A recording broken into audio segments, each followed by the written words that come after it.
Hello, this is TVWAN Midday News. I am Rex Litter. The National Department of Health is closely collaborating with the World Health Organization and other partners to enhance surveillances and response capabilities to secure medical supplies and resources for testing for monkeypox. This includes vaccines should become available. The Department of Health in a media release issued yesterday stated that there is no confirmed outbreak of mpox in Papua New Guinea. The National Department of Health issued the statement in an effort to address misinformation which can cause unnecessary panic and hinder public health efforts. Health officials also recognized the public's concern and have issued proactive measures including maintaining personal hygiene and staying informed with accurate information.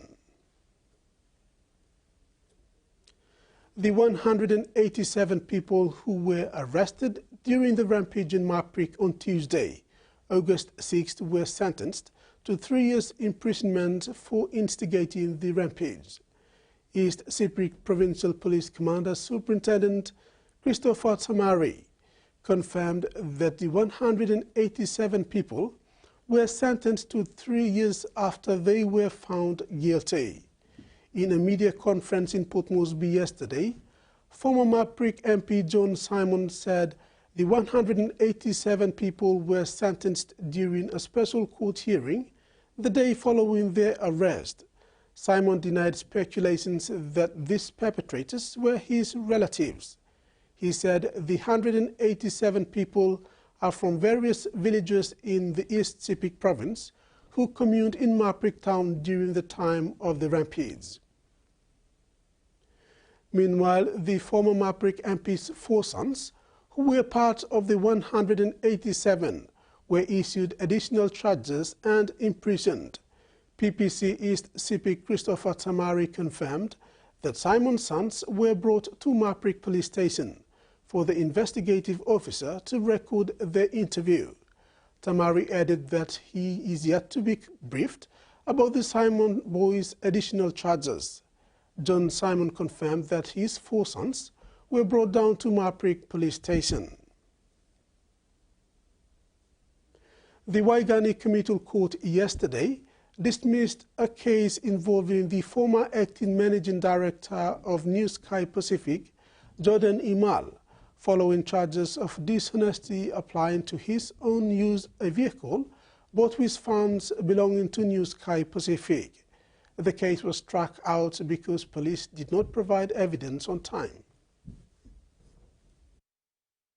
Lack of police evidence prompted the Waigani Committal Court yesterday to strike out the case of former acting managing director of New Sky Pacific, Jordan Imal, regarding allegations of dishonestly applying the use of the company's vehicle.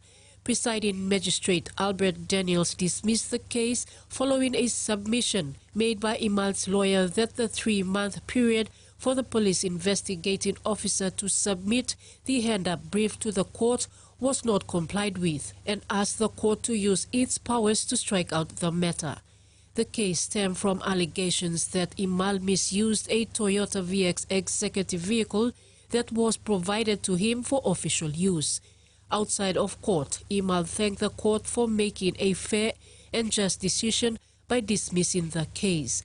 He said the experience has reinforced his belief that integrity and truth ultimately prevail. It was a strategic decision that the company took, the management took. It was an administrative and operational decision within my powers as the former acting managing director, together with my executive management team. Susan Oreape, TV1 News. Alison Timber, a third-year student from Sonoma Adventist College, completed a 6-week internship with Australia's Partnership for Improving Education program, where she excelled as an administrative support officer. Her role included handling travel acquittals, inventory stock takes, and media monitoring. Throughout the internship, Alison acquired new digital skills and gained exposure to advanced program monitoring technologies. Her proactive approach and mentorship led to a certificate of appreciation from the PIE team leader. The experience, which involved working on teacher training and using Microsoft Office and SharePoint, has prepared Alison for a future career in accounting or finance. The PIE program focuses on improving early education in targeted regions of Papua New Guinea. Turning overseas, Victoria's wild weather has turned fatal. One person has died after being trapped in their car for a fallen tree in Victoria's southwest. Multiple homes have been destroyed and authorities warn there's more to come. In a split second. A fallen tree trapped two people this afternoon as they drove along a regional road in Jellybrand in the Otways. Despite frantic efforts, the driver couldn't be saved. His passenger has critical injuries. A very large tree has come down on a vehicle and has trapped two occupants in that vehicle. It was a tragic outcome of a severe weather system wreaking havoc across the state. Rescue crews were kept busy. Luckily, no one was home when a tree hit this house in Glen Waverley, but the suburb was hit hard. In this nearby home, a tree lies where the roof once stood, while further south in Chelsea Heights, locals spent a sleepless night. I was just sitting on the side of my bed and heard this almighty crash outside. The SES had more than 1,000 calls over the past 24 hours, 800 for fallen trees alone. As you can see behind me, in this weather, if they come down, they don't care where they land. This branch crashed onto Sharon's Dandenong Rangers home. I was worried last night because it just comes through and it just howls, just howls through. Those winds knocking out power lines in Boronia. Thousands are still waiting for electricity to come back on. The strongest gusts smashed the Alpine region. 128-kilometre wind gusts were recorded in the middle of the night. Jed Cullican found out just how destructive the winds could be in the high country when his home in Mansfield was ripped apart on Sunday night. There was probably I think a 10-second window where it just roared like I've never heard anything like that before. I felt like the place was going to get sucked off us here because it started to rattle. The city hasn't been spared. Bayside and Peninsula suburbs are really copping it with winds of up to 100 kilometres an hour. But there's no break in the weather yet, with a new front expected to move in on Friday. Certainly hang on to your hats for quite a few days. On Port Phillip Bay, some piers were closed. We are expecting to see abnormally high tide with dangerous surf. And the weather isn't expected to ease until after the weekend. The Kingdom of Tonga has launched a national single-use plastic roadmap aimed at phasing out single-use plastics in the country. This strategic roadmap will provide a clear pathway for targeted actions to achieve a cleaner environment and improve recycling strategies. The roadmap was launched at the side event at 53rd Pacific Islands Forum Leaders Meeting hosted by Tonga this week. The roadmap aims to reduce and eliminate problematic single-use plastics such as plastic bottles, plastic bags, polystyrene containers, takeaway containers, wraps and straws. This type of waste make up the volume of litter found in coastal areas around Tongatapu as well as outlet islands. While some roadmaps have emphasized technical and fiscal measures, the plastic roadmap recognizes that influencing the behavior of both the producers and users of plastic is crucial for achieving lasting positive changes and fostering acceptance of a plastic-free future for Tonga. The last time PNG Hunters played finals footy, they won the world competition. Coach Paul Eiton should be applauded for his efforts with the Hunters this year. He's taken them from 10th to 5th, and a proof of his work is in the padding. They are fit, they are disciplined, and they remain as physical and unpredictable as ever.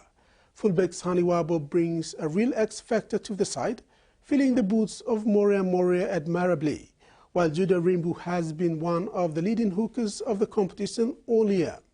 Captain Ila Alu remains reliable and consistent, while Bekrowa Benji Court can be destructive with the ball in hand. The home ground is seen as a fortress. No one will envy winner Manly Seagulls, who have to travel there this week. It's a massive boost for PNG to kick off their finals campaign on home turf. But they know they can't rely on that advantage and will have to be at their best to overcome a wounded Seagulls outfit. It's a do-or-die time for the Hunters and other teams below them. It's been a long time since 2017 and they'll be hungry for another premiership. The last time they met this year was back in round 1, with PNG convincingly beat Seagulls 36 points to 22. However, that may account for nothing, as both teams now find themselves in sudden death playoff situation, with only winner advancing to the next elimination round. For winner Manly Seagulls, there is no tougher away trip in the Host Plus Cup competition than going to Port Moresby to take on the Hunters. But that is the challenge that lies ahead of them, and it is one that they must embrace. The Seagulls ended the regular season on a slight sour note, suffering a 32-28 loss to Brisbane Tigers in round 23. But in a way, the trip to Port Moresby could be exactly what the Seagulls need to kickstart their form and make an impact this final series. At their best, winner Manly Seagulls are one of the strongest teams in the competition. They have battled this year with inconsistency and with injury, but adversity can make strong teams, and the Seagulls know they have to keep rising to every challenge. They did so at the back end of the regular season, winning 2 crucial games to stay in the finals fight. Now, in a do-or-die situation moving forward, they have to maintain that mental grit and bring their form from the training paddock to the playing field. The Corporate Dart Challenge mattress for Tournament 2 has been elevated to international standards with the use of the Dart Connect scoring system. The Dart Connect system was launched and used at the first match of Corporate Dart Challenge season proper last week. The NCD Darts Association sees the adoption of Dart Connect as the next way to go in progressing darts from local associations to national, regional and the world. The simplified scoring process is proving to be one the match experience of players and scoring officials at the NCDDA Corporate Dart Challenge. Teams can now enjoy more in-depth coverage of the Corporate Dart Challenge Tournament 2.